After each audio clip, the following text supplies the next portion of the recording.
പിതാവ് നീണ്ട 17 വർഷത്തെ അജപാലന ശുശ്രൂഷയ്ക്ക് ശേഷം വിരമിച്ചിരിക്കുകയാണ്. അപ്പോൾ പിതാവിന് ഇപ്പം ആ ശുശ്രൂഷയിൽ പിതാവ് എത്രത്തോളം സംതൃപ്തനാണ്? ഞാൻ തീർച്ചയായിട്ടും സംതൃപ്തനാണ്. എനിക്ക് ചെയ്യാൻ പറ്റുന്നതൊക്കെ ഞാൻ ചെയ്തു. എല്ലാം പൂർണ്ണമായ രീതിയിൽ ചെയ്തു എന്നുള്ള അവകാശമൊന്നും എനിക്കില്ല. എങ്കിലും പരമാവധി ചെയ്യാൻ ഞാൻ ശ്രമിച്ചു.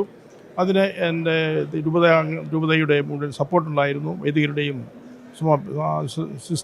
സമർപ്പിതരുടെയും അതുപോലെ നല്ല സഹകരണം എനിക്ക് കിട്ടിയിരുന്നു.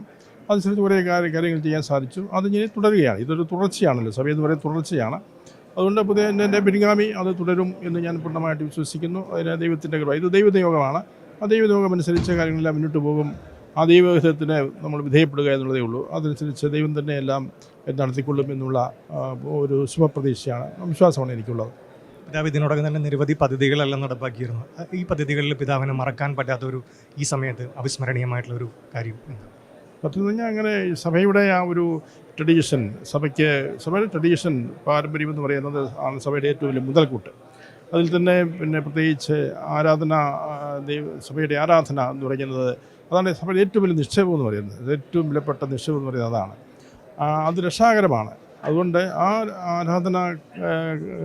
ആരാധനാക്രമ അധിഷ്ഠിതമായ ജീവിതത്തിൽ ഈ അധിപരാംഗങ്ങളെ അടിയുറപ്പിച്ച് പുലർത്തണം എന്നുള്ള ആഗ്രഹം എനിക്കുണ്ടായിരുന്നു. അതനുസരിച്ച് എൻ്റെ മുൻഗാമികളുടെ പാത തന്നെ സ്വീകരിച്ചുകൊണ്ട് അത് മുന്നോട്ട് കൊണ്ടുപോകാൻ ഞാൻ അതിനപ്പുറം പരിശ്രമിച്ചു.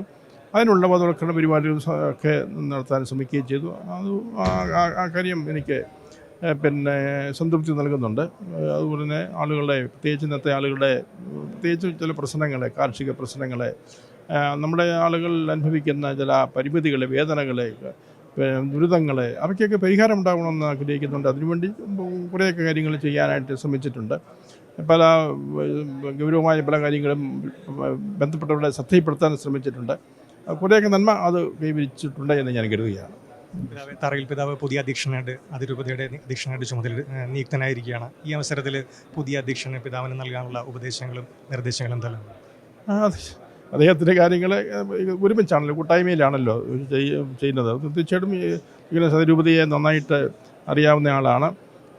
ഇവിടെ ആ ഒരു പാരമ്പര്യവും അതിൻ്റേതായ ആ ഒരു നേതൃത്വമൊക്കെ നൽകുവാൻ അദ്ദേഹത്തിനോ അത് സംരക്ഷിച്ചുകൊണ്ട് മുന്നോട്ട് പോകാൻ അദ്ദേഹത്തിന് സാധിക്കുമെന്ന് ഞാൻ എനിക്ക് പൂർണ്ണമായ ബോധ്യമുണ്ട്. അതുകൊണ്ട് അതനുസരിച്ച് അദ്ദേഹം സഭയോട് ചേർന്ന് സഭയുടെ ആ ഒരു വിശുദ്ധ പാരമ്പര്യത്തോട് ചേർന്ന് നിന്നുകൊണ്ട് ദൈവജനത്തെ അവരെ നയിക്കുകയും പഠിപ്പിക്കുകയും വിശുദ്ധീകരിക്കുകയും ചെയ്യുവാൻ പൂർണ്ണമായി സമർപ്പിതനായിരിക്കും എന്ന് ഞാൻ പൂർണ്ണമായിട്ട് വിശ്വസിക്കുന്നു.